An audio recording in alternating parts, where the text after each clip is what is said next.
Assalamualaikum warahmatullahi wabarakatuh. Selamat pagi semuanya. Perkenalkan saya Danang Hilal Kurniawan dari kelompok 5 Komstat kelas RA. Nah, di sini saya ingin menjelaskan untuk kode yang pertama yaitu mencari luas lingkaran. Nah, di sini sudah saya tambahkan tadi komentar agar mempermudah ya. Yang pertama kita mendefinisikan fungsi luas lingkaran dengan dua parameter yaitu pi dan r. Di sini kita definisikan dulu yaitu luas lingkaran, kemudian fungsi pi, r. Oke. Lanjut, menghitung luas lingkaran. Rumus menghitung luas lingkaran itu kan pi r kuadrat. Oke. Ini. Nah, kita masukkan aja untuk L sama dengan pi r kuadrat. Kemudian kita mengembalikan nilai L sebagai hasil fungsi agar nanti dia berjalan gitu. Selanjutnya yaitu memanggil fungsi luas lingkaran dengan nilai pi. Tadi kan pi-nya belum didefinisikan berapa. Nah, kita masukkan di sini 3,14 ya. Kemudian R-nya yaitu 9. Kemudian luas lingkaran dengan pi 3,14 dan R-nya 9 yaitu berapa hasilnya? Nah, hasilnya 254,34. Oke, jadi ini hasilnya. Lanjut ke mencari luas persegi panjang. Pertama-tama sama aja kita definisikan dulu. Di sini fungsinya yaitu mencari luas persegi panjang dengan fungsi panjang kali lebar ya. Di sini P-nya 15, L-nya 18. Oke. Kemudian return P kali L sama aja ya tadi. Kemudian lanjut menampilkan definisi luas persegi panjang. Kita jalankan aja. Nah, luas persegi panjang dengan P sama dengan 15 dan L-nya sama dengan 18 itu berapa sih hasilnya? Yaitu 270. 270 yang berarti adalah luas dari persegi panjang tersebut. Oke, terima kasih. Mungkin untuk kode selanjutnya akan dijelaskan oleh rekan saya. Thank you. Perkenalkan, nama saya Vita Anggraini dengan NIM 122450046. Di sini saya akan menjelaskan faktorial. Di sini diberikan fungsi faktorial function jika n-nya sama dengan 0 dan return 1. Return n dikali faktorial n dikurang 1. Print faktorial 7. Di sini kita masukin angka 7 dengan output 5040.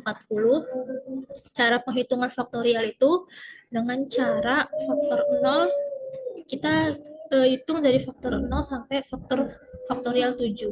Jadi kalau faktorial 0 itu dia sama dengan 1, terus dilanjut lagi faktorial 1 sama dengan 1 dikali faktorial 0. Dan lanjut faktorial 2 sama dengan 2 dikali faktorial 1. Untuk faktorial 3 sama dengan 3 dikali faktorial 2.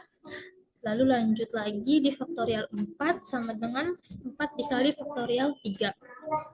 Lanjut lagi di faktorial 5 sama dengan 5 dikali faktorial 4. Dan faktorial 6 itu sama dengan 6 dikali faktorial 5. Untuk faktorial 7 sama dengan 7 dikali faktorial 6. Jadi untuk menghitungnya itu dia dari hasil-hasil faktorial, yaitu yang 7 dikali 6 dikali 5, 5 dikali 4, terus dikali 3, dikali 2, dikali 1, sehingga hasilnya menjadi 5040. Dan mengapa faktorial 7 itu hasilnya 5040? Karena hasil dari perkalian yang tadi. Seperti itu. Terima kasih.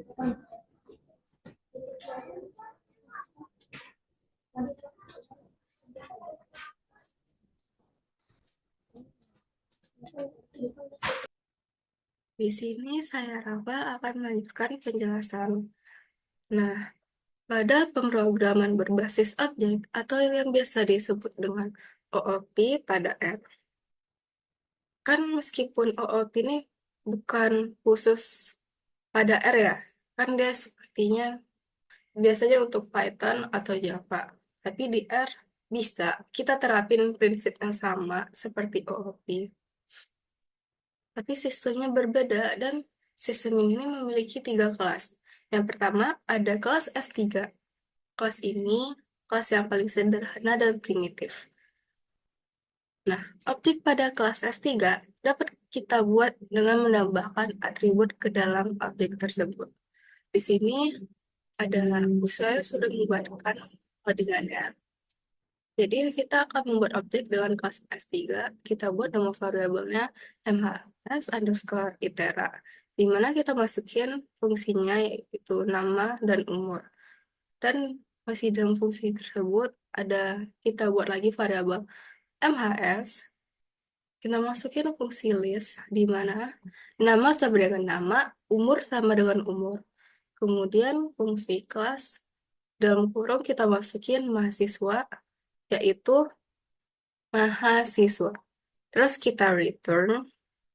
Nah, kemudian kita akan melakukan menulis metode print untuk kelas MHS, yaitu ini. Terus kita print.nhs, kita masukin function p, di mana pada fungsi cat nama yaitu p dolar nama garis miring n, cat yaitu umur, di mana p dolar umur garis miring n. Kemudian kita akan menggunakan objek dan metode tersebut. Dan di sini kita buat lagi kembali nama variabel yang baru yaitu sebagai mhs1. Kita masukin variabel yang sudah kita buat tadi pertama, mhs underscore itera. Ini namanya kita misalkan alias dan umurnya 30. Kita ketik lagi dan ini muncul hasilnya. Gimana kalau namanya ini aku coba ubah ke nama aku sendiri. Apakah jalan dia?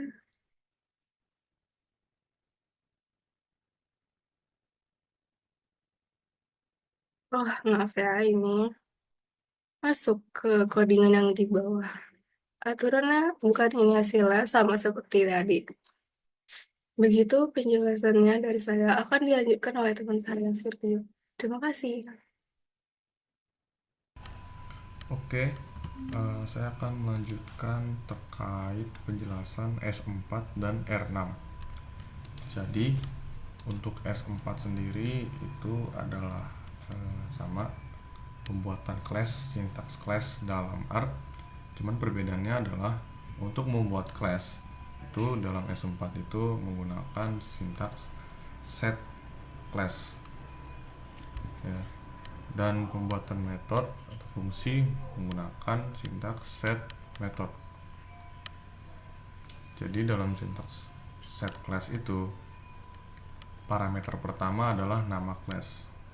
Di sini nama classnya adalah dosen. Lalu parameter kedua adalah slots.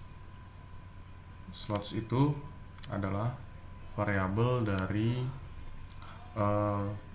variabel atau atribut dari kelas tersebut. Di sini atributnya adalah nama dan umur.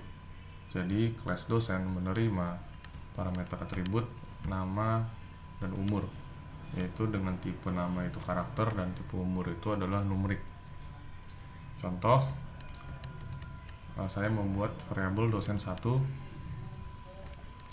dengan inisialisasi kelas yaitu menggunakan new parameter pertama itu adalah nama kelas yaitu new dosen, lalu selanjutnya diikuti dengan atribut yaitu nama Alexis, umur 30. Selanjutnya pembuatan metode. Jadi pembuatan metode dalam kelas itu menggunakan set method. Sintaks set method itu yang pertama parameternya adalah jenis metode. Di sini jenis metodenya adalah show. Show itu adalah untuk menampilkan. Parameter kedua itu adalah nama kelas yang ingin ditaruh metodenya. Lalu parameter ketiga adalah fungsi yang ingin dipanggil ketika pemanggilan metode tersebut. Yaitu fungsi di sini adalah basic cat. Cat itu adalah untuk print, menampilkan di output terminal, yaitu cat nama. Lalu pemanggilan nama dari kelas tadi itu menggunakan add. Jadi karena fungsi itu mempunyai parameter objek, objek itu akan berisikan class. Jadi pengambilan atribut dari class itu menggunakan add. Jadi objek add nama. Begitu juga dengan umur, itu objek add umur. Jadi ketika saya panggil dosen 1, itu akan otomatis memanggil method show. Jadi method show akan menampilkan outputnya adalah nama Alexis umur 30, karena seperti yang kita sudah inisialisasi di awal di baris 65 bahwa kelas dosen akan diisi nama Alexis dan umur 30. Selanjutnya saya akan menjelaskan tentang R6. Jadi R6 itu mempunyai tujuan yang sama seperti S3 dan S4. Cuman perbedaannya adalah S6 ini lebih kompleks dan adaptif. Jadi R6 ini mempunyai fitur seperti 4 pilar OOP, yaitu abstraksi, enkapsulasi, pewarisan, dan polimorfisme. Jadi untuk membuat R6 ini menggunakan library R6. Library R6 ini berfungsi untuk membuat objek yang memiliki state dan method. Jadi R6 ini sama seperti S3 sempat tadi, kasusnya itu membuat objek yang menyimpan data internal. Data internalnya juga bisa diubah. Seperti yang saya sudah bilang tadi, ini mirip dengan pendekatan dalam PBO atau pemrograman berorientasi objek. Contoh studi kasusnya di sini, saya membuat variabel peserta yang berisi kelas berjudul peserta dengan menerima 2 parameter, yaitu nama dan umur, name dan age. Parameter nama dan umur ini bertipe public, maksudnya adalah bisa diakses di mana saja, dan inisialisasi awalnya itu adalah pengambilan dari inisialisasi nantinya. Pada baris 87 fungsi initialize itu bakalan memasukkan variabel nama ke dalam self. Jadi awal itu dikasih null karena belum ada isinya. Jadi setelah dipanggil initialize itu bakalan dimasukkan yang sesuai kayak nama dan umur. Baru metode print itu untuk menampilkan hasil yang sudah diinitialize atau dimasukkan tadi. Yaitu di sini nama, umur. Pengaksesan nama dan umur menggunakan $. Dolar dari self karena self itu bertipenya objek. Jadi pengaksesannya dari self $, atribut yang mau dipanggil. Contoh inisialisasi kelas baru atau yang pengen dipanggil tadi peserta, bisa kita menggunakan nama kelas $, lalu new. Di sini nama kelasnya itu peserta $new dengan atribut yang ingin dimasukkan. Itu di sini ada nama Alice dan umur 72. Setelah inisialisasi, kita coba untuk memanggil metode yang sudah kita buat, yaitu print. Kita bisa pakai peserta 1, yaitu variabel yang sudah kita atur tadi di atas, $, lalu nama metodenya yaitu print.